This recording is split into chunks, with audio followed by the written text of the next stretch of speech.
This channel does not promote any violent, harmful, or illegal activities. All content provided by this channel is meant for an educational purpose only. Trinamool প্রার্থী দেবাশিস কুমারের বাড়ি ও নির্বাচনী কার্যালয়ে আয়কর হানা। দেবাশিস কুমারের দুই ঠিকানায় আয়কর অভিযান। সকাল থেকে আয়কর অফিসাররা তৃণমূল প্রার্থীর বাড়িতে।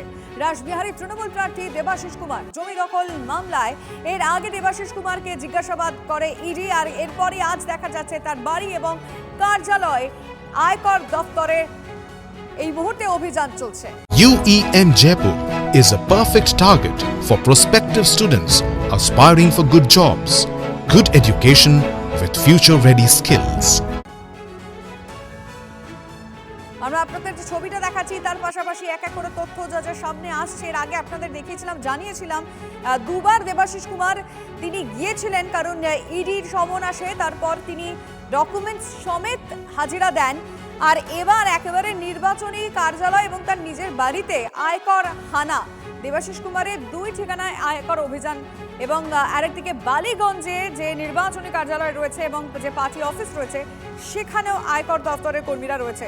সকাল থেকে ছবিটা দেখাচ্ছি এবং যেখানে নির্বাচনী যে কার্যালয়, মানে যেটা দেবাশিস কুমারের নির্বাচনী কার্যালয়, তার সামনে আমরা দেখতে পেয়েছি তৃণমূল যারা কর্মীরা রয়েছেন তারা একেবারে বসে পড়েছেন, বসে পড়ে বিক্ষোভ দেখাচ্ছেন। তারা বলছেন যে এটা ভোটের আগে বিজেপির এটা চাল, ইচ্ছাকৃতভাবে তারা এটা করছেন, প্রতিবার ভোট আসলে এটা হয়, সেটা বলছেন তৃণমূল কর্মীরা। দুটো ছবি একই সঙ্গে আপনাদের দেখাচ্ছি, কারণ কয়েকদিন আগেই ইডি দপ্তরে যান দেবাশিস কুমার, দুবার তিনি গিয়েছেন, আর আজকে দেখা যাচ্ছে তার বাড়ি এবং তার কার্যালয় আয়কর হানা।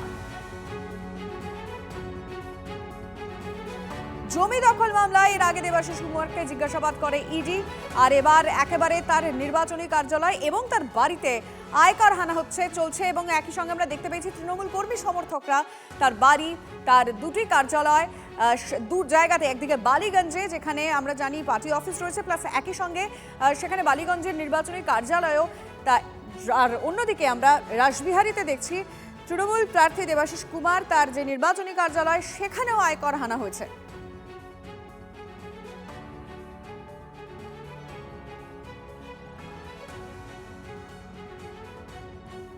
বালিগঞ্জে দেবাশিস কুমারের অফিসেও তল্লাশি চলছে, যেটা একটু আগেই বলছিলাম। দেবাশিসের ওই অফিসেই বালিগঞ্জের তৃণমূল প্রার্থী শোভনদেব চট্টোপাধ্যায় নির্বাচনী কার্যালয় রয়েছে। আয়কর হানার বিরুদ্ধে বিক্ষোভ দেখাচ্ছেন তৃণমূলের কর্মীরা, এজেন্টদের ফাইল তুলে নেওয়ার অভিযোগ তৃণমূলের।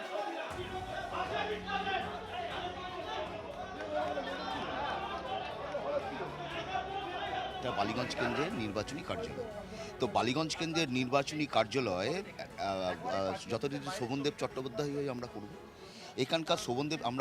এখানকার টোটাল মেশিনারিটা শোভনদার বালিগঞ্জ কেন্দ্রে হচ্ছে। এখানে পুলিশ বা কেন্দ্রীয় বাহিনী যখন ঢোকে কোনো একটা নোটিশ নিয়ে ঢুকবে, তো উইদাউট নোটিশ, একটা ভারতীয় আইন অনুযায়ী বিভিন্ন আছে, একটা নোটিশ নিয়ে কারোর বাড়িতে যাবো না কোনো পার্টি অফিস যাবো, টোটাল জিনিসটা আমাদের জিনিসটা নিয়ে গিয়ে বিজেপির হাতে তুলে দেওয়ার চক্রান্ত। ল্যাপটপ কিছু করছিলেন, আমরা চেল্লামিল্লি করতে ল্যাপটপটা বন্ধ করেছেন উনি। আমাদের টোটাল মেশিনারি, বালিগঞ্জ কেন্দ্রের টোটাল মেশিনারিটাই এরা নিয়ে চলে যাচ্ছে, মানে শতর উপর হাতে দিচ্ছে। এখানে যত বিএলএর নাম, যত এজেন্টের নাম সব আমাদের পার্টি অফিসেই থাকে। তো এটা তো একটা গুরুত্বপূর্ণ তথ্য কোনো একটা পার্টির জন্যে, তো সব তো আমাদের এখানেই রাখা আছে, কি আমাদের এজেন্ট হবে, কি আমার রিলিভার হবে, কি আমাদের বিএলও আছে, ওর সব ফোন নাম্বার তথ্য সব তো আমাদের পার্টি অফিসেই রাখা আছে। তো এইটা তো কি হলো, এইটা তো সব নিয়ে কি হবে, তো আপনারা বুঝতেই পাচ্ছেন কাদের জন্য করা হচ্ছে, কিসের জন্য করা হচ্ছে। আমরা রাজনৈতিক বিক্ষোভ করছি, কোনো গায়ের জোর বা কোনো কেউ জিজ্ঞেস করতে পারেন, আমরা রাজনৈতিকভাবে যা কিছু আমরা রাজনৈতিকভাবে এর জবাব দেবো। এ নিয়ে রাজনৈতিক মহলে কে কি বলেছেন শুনবো। সিবিআই, ইনকাম ট্যাক্স আছে বলে সব জায়গায় তাদের কাজে লাগাতে হবে, এইভাবে নির্লজ্জ ভাবে সব জায়গায় হয় ইডি নয় ইনকাম ট্যাক্স পাঠিয়ে ভাবছেন যে ইলেকশন জিতবেন। এ কি চলছে মগের মুল্লুক? একটুখানি লজ্জা করুন। অমিত শাহকে বলছি, একটু লজ্জা করুন।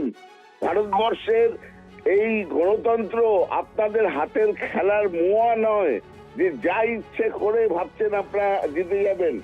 এত করেও জিততে পারবেন না। পারবেন না আপনারা, মানুষ নেই আপনাদের সঙ্গে। আইটি আছে, ইডি আছে, সিবিআই আছে, কেন্দ্রীয় বাহিনী আছে, ইলেকশন কমিশন আছে আপনাদের হাতে, কিন্তু ইলেকশন জিততে গেলে জনতা থাকা চাই, মানুষ থাকা চাই, তারা নেই আপনাদের সঙ্গে। এটা আলাদা পার্ট আর ইলেকশনটা আলাদা পার্ট। চোর ধরার জন্য কোনো সময় নির্দিষ্ট আছে এমন পৃথিবীতে কোনো ঘটনা নেই। অতএব চোর চুরি করেছে, চোরকে ধরার জন্য যা পদক্ষেপ নেওয়া দরকার সেই পদক্ষেপ নেওয়া উচিত। আর সেই পদক্ষেপই বিভিন্ন সংস্থার থেকে হচ্ছে, কই অন্যদের তো হচ্ছে না। তৃণমূলের তো আরো অনেক নেতা, আরো অনেক ক্যান্ডিডেট আছে, ওই তাদের তো হচ্ছে না।